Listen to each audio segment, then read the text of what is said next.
हाँ जी दोस्तों, तो कैसे हैं आप लोग।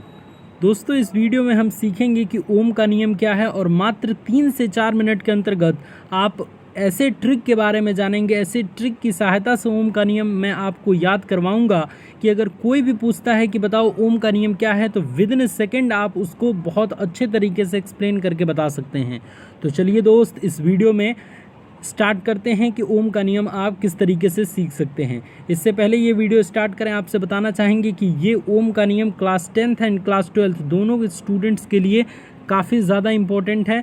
सो इस वीडियो को लास्ट तक ज़रूर देखिएगा। 4 से 5 मिनट की ये वीडियो होगी। सबसे पहले कंसेप्ट जान लेते हैं कि इसका कंसेप्ट क्या है, तो पूरी तरीके से पहले सीखते हैं। देखिए, ओम के नियम के अनुसार ओम ने ये बताया था कि यदि किसी चालक की भौतिक अवस्थाएं यानी कि फिजिकल स्टेट्स जो होती हैं, जैसे लंबाई, अनुप्रस्थ काट का क्षेत्रफल, चालक के पदार्थ का ताप, ये सारी चीज़ें अपरिवर्तित रहें, तो चालक में बहने वाली जो धारा होती है, जो करंट फ्लो करती है चालक में, वो और चालक के सिरों के बीच जो विभवांतर उत्पन्न होता है वो, यानी कि चालक में बहने वाली धारा चालक के सिरों के बीच के विभवांतर के अनुक्रमानुपाती है, यानी कि डायरेक्टली प्रोपोर्शनल। दोनों में जो होता है वो संबंध होता है अनुक्रमानुपाती का। यदि किसी चालक के सिरों पर लगा विभवांतर को हम भी से डिनोट करें और उसमें बहने वाली धारा आई से डिनोट करें, तो हम लिख सकते हैं कि I is directly proportional to भी, अथवा V is directly proportional to I। ठीक है, जहाँ पे ताप को हमने नियत मान लिया है, टेम्परेचर को कांस्टेंट मान लिया है। तो जैसे ही हम समानुपाती का चिन्ह हटाते हैं, आप सभी जानते हैं कि एक नियतांक वहाँ पे लगता है।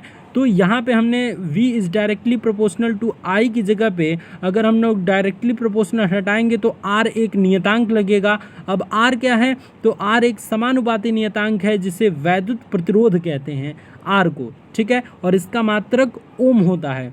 तो हम टोटली क्या लिख सकते हैं यहाँ पे, V equals to I into R, तो I equals to V upon R. तो यहाँ पे डिफाइन किया गया है कि जहाँ R एक नियतांक है जिसका मान चालक के आकार यानी कि लंबाई, अनुप्रस्थ काट के क्षेत्रफल, पदार्थ व ताप पर निर्भर करता है, इसे चालक का वैद्युत प्रतिरोध कहते हैं। ओम का नियम जो है वो केवल धात्विक चालकों तथा मिश्र धातुओं के लिए ही सत्य है। तो ये 2 पॉइंट भी आपको सीखने को मिला इस नियम के अंतर्गत। अब बारी आती है कि वो कौन सा ट्रिक है जिसकी सहायता से आप बहुत आसानी से याद कर सकते हैं। तो यहाँ पे आप देख पा रहे कि V is directly proportional to I। 1 minute के लिए आप डायरेक्टली प्रोपोर्शनल को भूल जाइए तो आएगा आपका VI। तो VI का अगर हम याद करने के लिए ये चीज़ें हम बता रहे हैं कि आपको लॉन्ग टाइम तक याद रहे, तो VI मतलब वेरी इंपॉर्टेंट। एंड ओम का नियम class 10th and class 12th के स्टूडेंट्स के लिए क्या है, वेरी इंपॉर्टेंट है।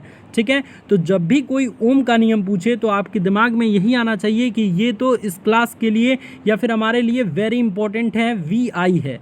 ठीक है, और VI, जब V और I आपके दिमाग में आ जाएगा तो आप समझ जाएंगे कि चालक में प्रवाहित होने वाली धारा उसके विभवांतर के समानुपाती होती है, चालक के सिरों के बीच उत्पन्न विभवांतर के समानुपाती, यानी कि V is directly proportional to I। तो तुरंत उस व्यक्ति को आप कहेंगे कि चालक में प्रवाहित होने वाली धारा जो होती है वो चालक के सिरों के बीच उत्पन्न विभवांतर के समानुपाती होती है, यानी कि V is directly proportional to I, तो V बराबर I इंटू आर।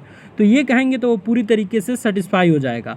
तो जब भी आपको ओम के नियम याद करना हो ट्रिक की सहायता से, तो आप VI को देखिएगा और VI से समझिएगा कि ये वेरी इंपॉर्टेंट है। एंड VI का अगर रियल में मतलब जाने तो चालक में प्रवाहित होने वाली धारा I चालक के सिरों के बीच उत्पन्न विभवांतर V के समानुपाती होती है, यानी कि V is directly proportional to I। ठीक है, तो यही ओम का नियम है। और आई थिंक आपको बहुत अच्छा लगा होगा ये हमारा वीडियो।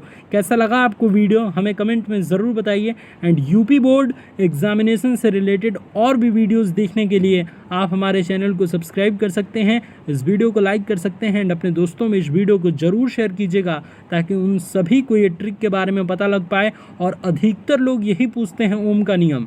ठीक है, तो आई थिंक आपको ये ट्रिक काफ़ी अच्छी लगी होगी। इस ट्रिक के बारे में हमें कमेंट में ज़रूर बताइएगा। इस वीडियो को देखने के लिए बहुत बहुत धन्यवाद।